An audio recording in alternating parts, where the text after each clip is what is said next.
My name is Elena Moore. I'm 32, live in Seattle, and work as director of operations for a logistics startup that no one in my family has ever bothered to understand. Last month, I found out about the party in the worst way possible by accident. I was driving back from Mount Rainier after a solo weekend hike, still in my fleece jacket and boots, when I turned onto my parents' street in Maple Glen. The cul-de-sac was lined with cars, a caterer's van parked at the curb, and pastel balloons dancing in the breeze like it was someone's Sweet 16, except it wasn't. There, strung across the garage door in glossy vinyl, was a banner that read, "Congratulations, Camille, 10 years of excellence." Camille, my sister, the golden one. The one who always got picked first, even if she didn't show up on time. I pulled over 2 houses down and just sat in my car, engine off, eyes locked on the banner. People I hadn't seen in years mingled on the lawn. My dad's colleagues, Mom's book club. Camille, of course, glowing in a pearl-toned dress, posing with a glass of champagne in one hand and a fake, modest smile. I wasn't angry. Not exactly. I didn't even feel surprised. I just felt confirmed. Confirmed that I was never meant to be celebrated. Growing up, I played the dependable one, cleaned up after Camille's messes, helped balance the books at my dad's shop, stayed behind to help Mom prep for holidays while Camille networked. I told myself it was fine. I wasn't flashy. I was the helper, the one who didn't need credit. But as I sat in that car watching the celebration roll on without me, something shifted. It wasn't the party itself, it was the ease. The absolute certainty with which I'd been excluded. No guilt, no pretense. Not even a warning text. I backed the car up, slowly turned around, and drove home in silence. That evening, I poured a glass of wine, opened my laptop, and typed something I hadn't dared to ask myself in years. How do you know if your family has cut you off emotionally but not financially? I didn't know why I wrote it, but it sat there in the search bar for a long time. 2 days later, a letter arrived at my apartment, or rather, it should have. I'd been waiting on a package from a supplier in Tacoma, something for work.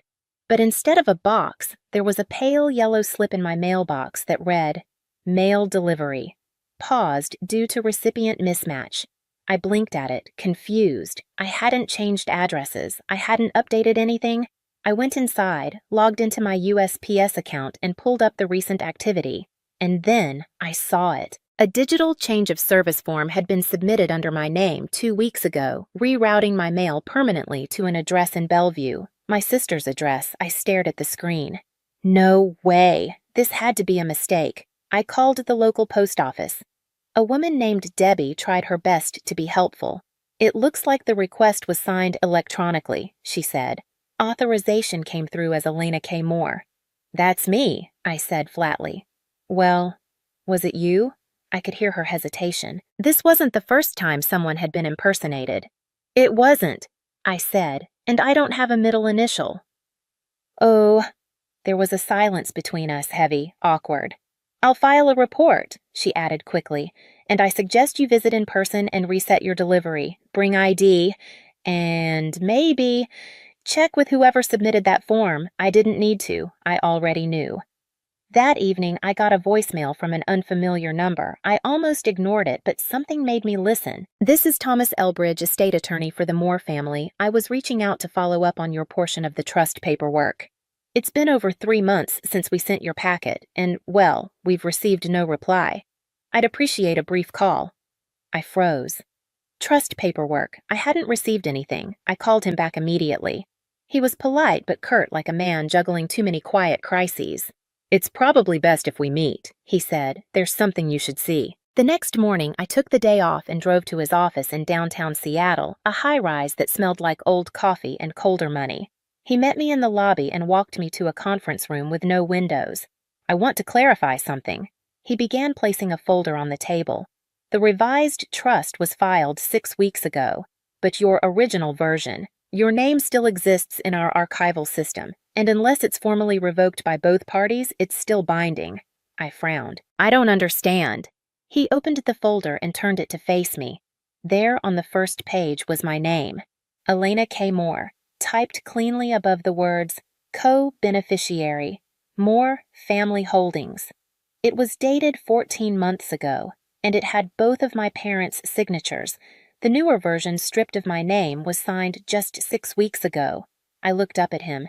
Can they just erase me like that? Thomas sighed. They can try. I left the attorney's office with a copy of both versions of the trust stuffed into a manila envelope that felt heavier than it should. I didn't go home. I parked outside. Green Lake rolled the windows down and just sat. 2 versions, 2 timelines, one with me, one without. I spread the papers across the passenger seat and studied them line by line. Most of the language was legal fluff words like beneficiary equitable share, asset distribution. But toward the bottom of the older trust, something stood out. Section 9B Contingency Clause.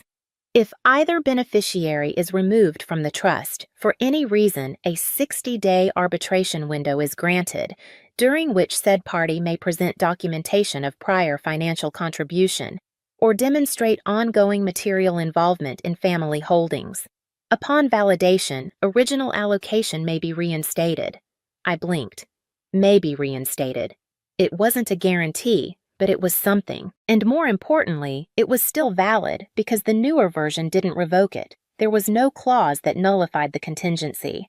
It had been overwritten, not dismantled. I drove straight to the credit union where I'd paid off $28,000 of my parents' second mortgage 5 years ago. The bank teller remembered me.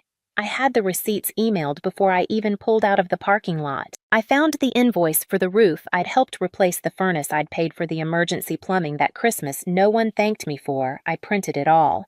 3-hole punched every page, slid it into a black binder I labeled Family Records. It was clinical. Clean cold, but inside I was shaking. That night I didn't sleep. I reread every page of the trust with a yellow highlighter tracing my own name like I was reminding myself I still existed. I opened an old Dropbox folder where I'd stored scanned receipts over the years, things I'd forgotten. Like the title to the used car I bought for Camille after her accident. It had been in my name for 3 years. I called Thomas the next morning. There's a clause in the original trust, I told him, Section 9B. It wasn't revoked. He sounded surprised. You noticed that? Of course I did. He cleared his throat. That clause is rare. Most people don't think to include fallback arbitration. My grandfather did. I said. There was a pause. Thomas murmured. So that's where the intelligence comes from. A memory surfaced me at 13, sitting cross-legged on the porch next to Grandpa Henry as he reviewed a lease contract for a tenant who'd been short on rent. I asked him why he didn't just evict them. He smiled and said, "Always write an exit that lets people come back with dignity. That's what keeps families from breaking."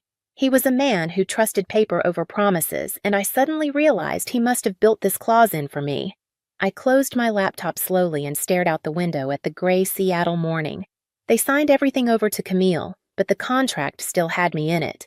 They thought they'd written me out, but the ink said otherwise. I didn't announce my visit. My parents held their usual Sunday lunch the following weekend, and I arrived with a grocery store pie and a bottle of Cabernet that I knew they wouldn't drink. It was the kind of contribution that said, I followed the rules. No love baked in. No warmth implied.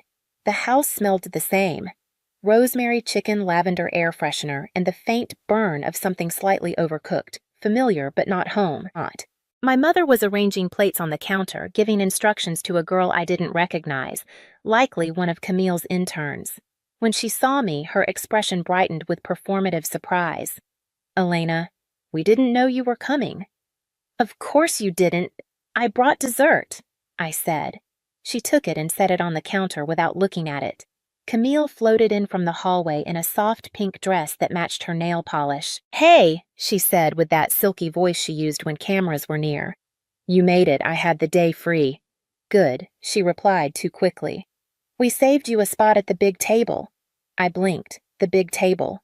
Growing up, that was sacred ground reserved for guests, extended family, and people who mattered. I usually sat on the armchair in the corner with my plate on my lap, but today they pulled out a chair for me like I was some kind of VIP. I sat down in silence. The conversation buzzed around me: fundraising galas, garden renovations, Camille's recent appearance on a local podcast about female entrepreneurs. I said nothing, just nodded, smiled when expected, forked my salad without tasting it. And then Camille stood. She tapped her glass and gave a small speech about resilience and legacy. "I'm honored," she said, eyes glistening with calculated sincerity to continue the work my parents started. "The Moore Foundation means everything to me." Polite applause. Mom dabbed her eyes. Dad stared at his napkin like he'd memorized its folds. No one looked at me. After lunch, I gathered plates without being asked. Reflex, muscle memory. My father appeared beside me at the sink. "You don't have to do that," he said. "I know Camille's got help for all this now." "She's taken charge." Of course she had.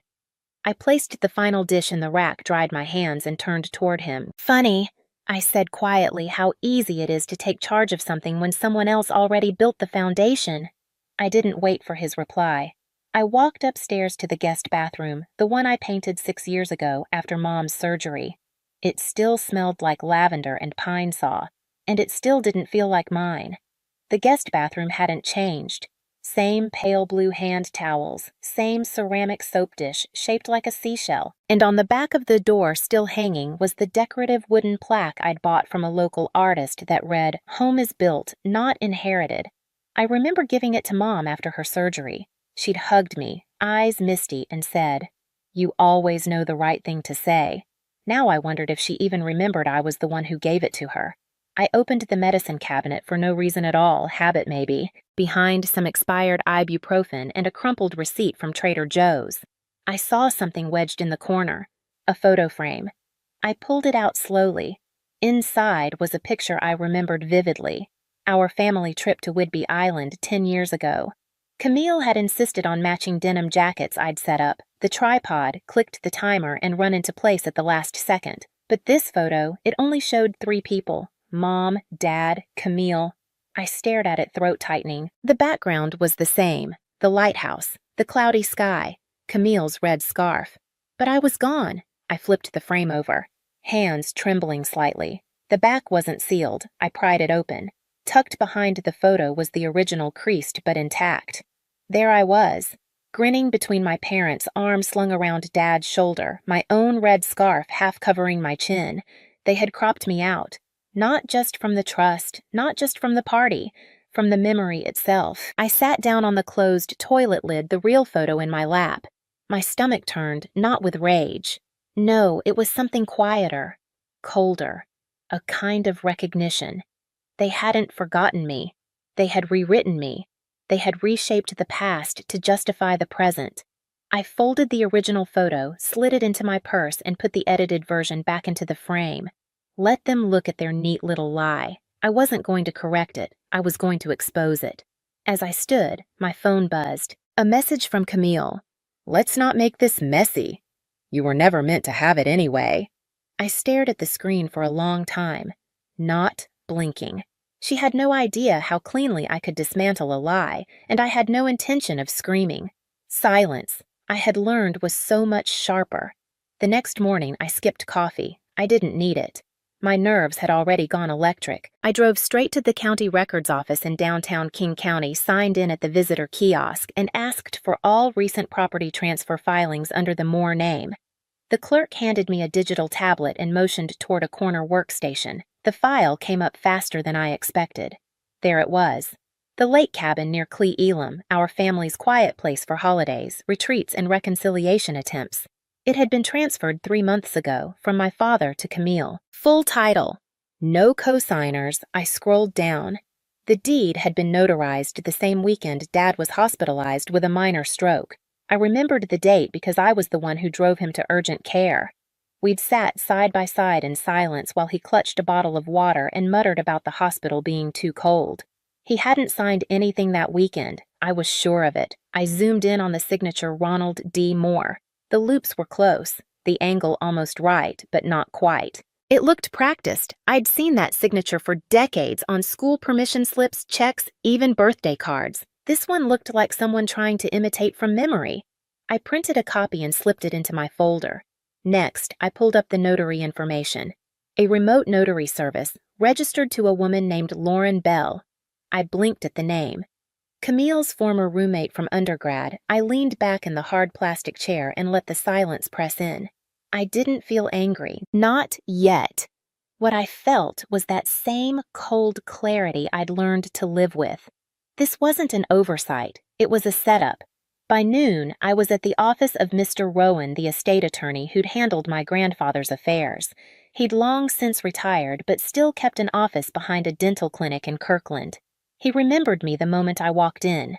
"You used to bring your own clipboard to meetings," he chuckled, shaking my hand. "Your grandfather said you were the only one in the family who actually read the fine print."